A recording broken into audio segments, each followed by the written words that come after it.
Carlo Capua, a civic leader, social entrepreneur, and immediate past chair of the board of Sister City International in DC. Carlo's journey began at the age of 15 with a youth exchange program that changed his life. Let's please give him a warm welcome. Thank you, Sean. Thank you. Do y'all feel it in this room? Do you feel the energy in this room? I wish we could bottle this energy and pass it out to the other 400 Sister City programs around the country. What you have here is absolutely remarkable. And Mayor, council members, thank you so much for being here.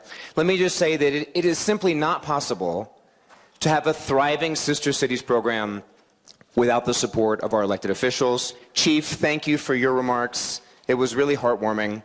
To our international guests here, sponsors, volunteers, ladies and gentlemen, it's such an honor to be here. I'm here with my wife, Rachel.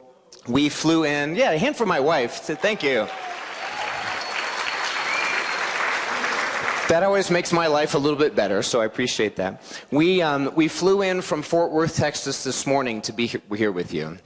And let me tell you, yesterday it was 108 degrees in Fort Worth.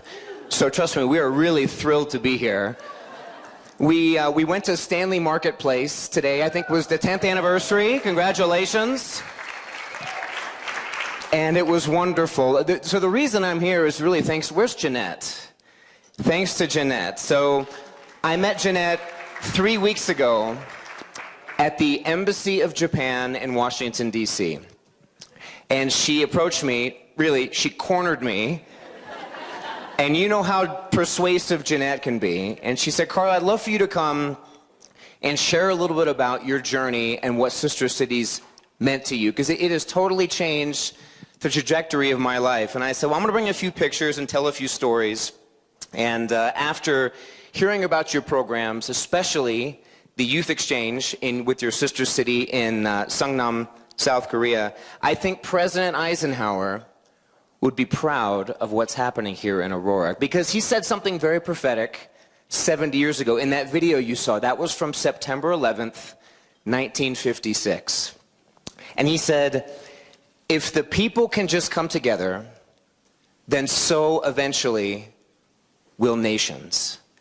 And I think in the world that we live in today, there is nothing more powerful than just bringing the people together and letting the rest take care of itself. Now, where are my students who went to South Korea? Where are y'all? Okay. You all are incredible. I talked to Jace. Jace, where are you, Jace? Jace is a rock star. I talked to him before the event tonight. And I said, how did your experience in South Korea change you? And he said, I believe in myself more. I'm more confident in myself. And we heard what Arjun said in the video about respecting each other's differences. And let me tell you, students, that is the first step to becoming truly a global citizen. And I'll tell you, the same thing happened to me when I was 15 years old. And little did I know, it created this domino effect of opportunities that I never could have imagined. So picture it with me, 1993. I'm 15 years old. I'm a sophomore in a public school in Fort Worth, Texas, and I was trying to figure out what I wanted to do that summer. And so I get a brochure in the mail from Fort Worth Sister Cities International. I'd never heard of it before, but on the cover, it said something like, spend the summer solving global problems, making international friendships, building cultural bridges. And my mom said, Carlo, what do you think? This is your chance to do something so cool this summer. And I said, Mom, that sounds like a terrible idea. I want to play soccer. I want to play baseball. I want to hang out with my friends. Let's just say my mom was more than persuasive, and I relented. And that one decision, when I look back on my life, I can identify it as the first transformational experience that I have had. And I call it my 1993 moment, because we were just a small group of students in high school from Fort Worth. You can see me there at the top left. I still have questionable taste in fashion. You can ask my wife. But we were with students from Italy, and Hungary and Germany and Japan and Indonesia. And they all came to Fort Worth for 4 weeks. And I loved every single moment of it. And for some reason, and I don't know why, but I connected the most with the students from Japan. And I say this with all sincerity, I think it's because they gave the best gifts. I mean, they were really, if you've ever been to Japan, and I know Korea is the same, you will always come back with more stuff that you went with. Because you will never outgive the Japanese. And seriously, that summer, it unlocked this burning interest in global affairs in my head and in my heart at the very same time. So when I went to college in Fort Worth, and I knew I had to choose a language. And most of my friends did the typical Spanish, German, French. And I said, I think I'm going to study Japanese because of that experience that I had. And so I ended up not just taking the 2 classes I needed to graduate, but I minored in Japanese. I studied abroad for a month before my senior year.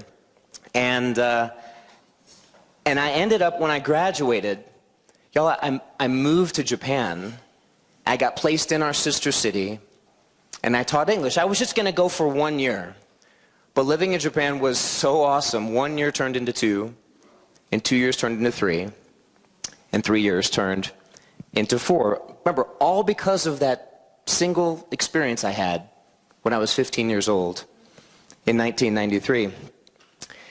And, you know, before I went to Japan, I thought it was going to be excited about the technology. I love video games. I love Panasonic. This was the first picture I took when I arrived in Tokyo.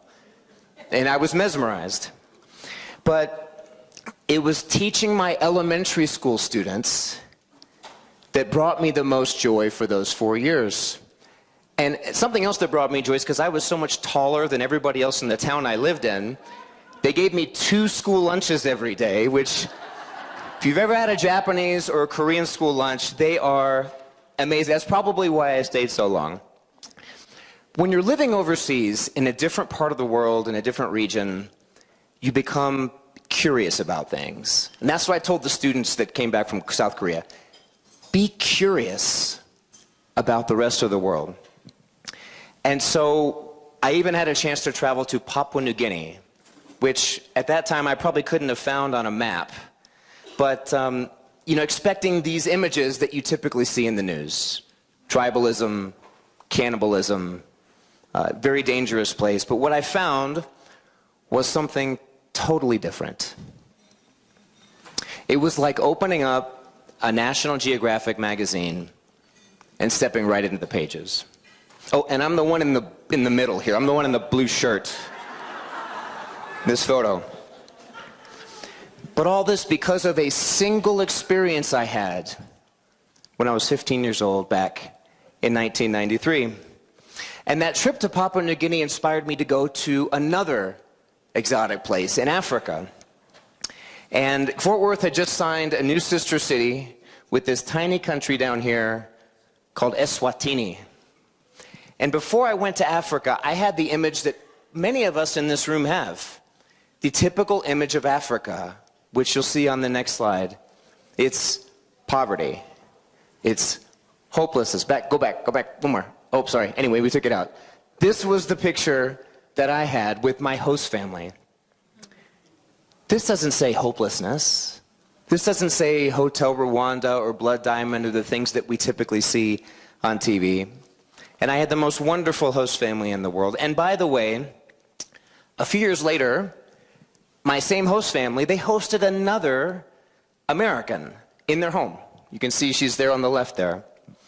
And she was a college student, same college I went to, also lived in Fort Worth. And she stayed with the same host family I did. So when she came back to Fort Worth, we had this really unique connection. We both had the same host family in this really tiny country in Africa. And a few years later, when I asked that young woman to marry me, we asked our African host dad and host mom to come to Fort Worth, to the college we graduated from, and perform the ceremony. And let me just thank you.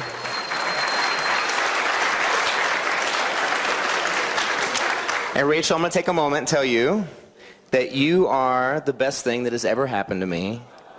And it's all because of Sister Cities International programs.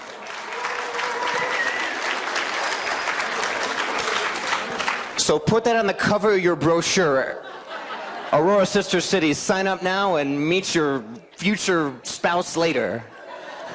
But remember, all of this happened because of that single experience I had back in 1993. And after Africa, I thought, okay, where is like the most extreme, crazy place that I could go? Is there a place in the world with no sister cities? Or that I would never have a chance to have people-to-people connections? So you might be thinking of it like, Carlo, where did you go, Carlo? And it was a crazy idea, and I looked it up, but I found out the only possible way for an American to go to North Korea was to sign up for the Pyongyang Marathon. You probably recognize this as North Korea. This is like Africa.